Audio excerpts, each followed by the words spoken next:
Human behavior is rarely a solitary endeavor. While we often focus on our own internal states, our nervous systems are constantly talking to one another through a process known as co-regulation. This is a fundamental aspect of mammalian survival. From the moment of birth, a child relies on the regulated nervous system of a caregiver to soothe their own underdeveloped system. This early interaction sets the template for how we handle life changes and stress later in life.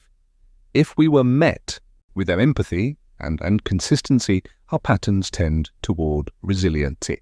If our early environments were chaotic or neglectful, our nervous systems may have learned that safety is a rare commodity. However, the beauty of the human design is that co-regulation remains available to us throughout our entire lives. We can use the presence of a calm, grounded person to help interrupt our own states of high alert. This biological mirroring is why empathy is such a powerful tool for transformation. When we sit with someone who is experiencing deep grief, we don't necessarily need to have the right words. In fact, words are often secondary to the physiological signal we are sending.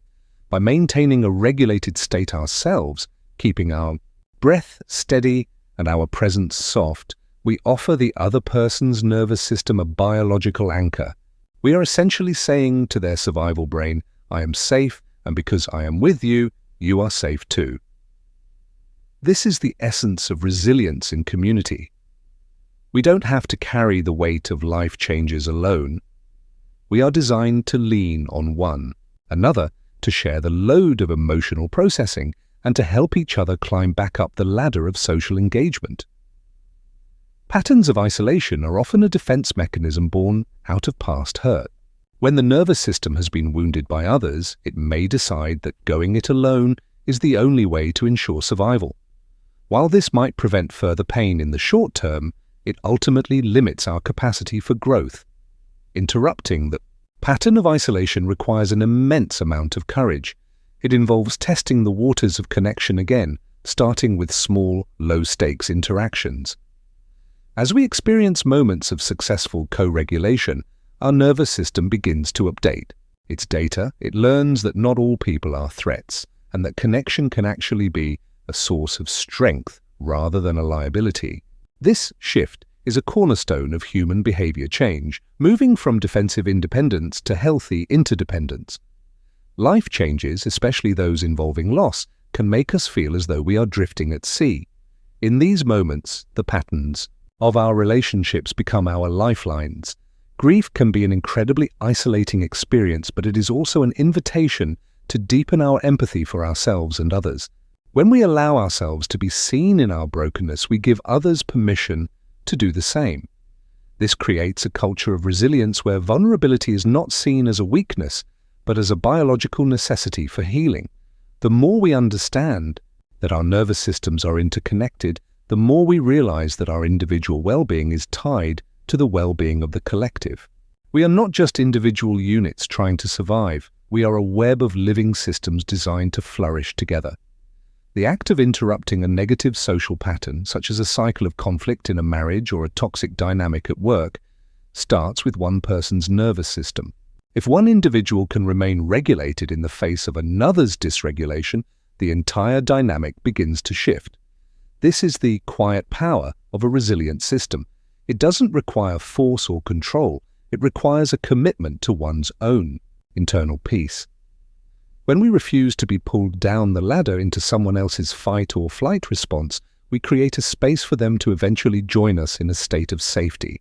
This is how we lead with empathy. We recognize that the other person's behavior is a cry from a stressed nervous system, and we respond to the underlying need for safety rather than the surface-level aggression. Survival-based behavior often looks like selfishness, but it is actually a narrowing of focus caused by fear. When we are in survival mode, our perspective-taking hardware in the brain literally goes offline. We can only see our own immediate needs because the system believes it is in a life-or-death situation. Empathy is the antidote to this narrowing. By intentionally practicing empathy, even when it's difficult, we are training our nervous system to stay open. We are telling our brain that even in the midst of challenge, we can still afford to care about the other. This practice builds a different kind of resilience, one that is rooted in connection rather than armor. It allows us to move through life changes with our hearts open, even when the path is uncertain. The patterns we build through co-regulation become the foundation for how we handle future grief. If we have a history of being supported, our nervous system remembers that we can survive the storm. This cellular memory is what allows us to face devastating life changes with a sense of tragic optimism, the belief that meaning can be found even in suffering. Resilience is not the absence of pain, it is the presence of a support system, both internal and external, that can hold the pain until it transforms. By understanding the mechanics of human behavior and the vital role of connection, we can build lives that are not just sturdy, but deeply enriched by the shared experience of being human. As we continue to navigate the complexities of our own biology, let us remember that we are never truly working in a vacuum. Every breath we take to calm ourselves ripples out to those around us. Every pattern we interrupt within ourselves makes it easier for the next person to do the same.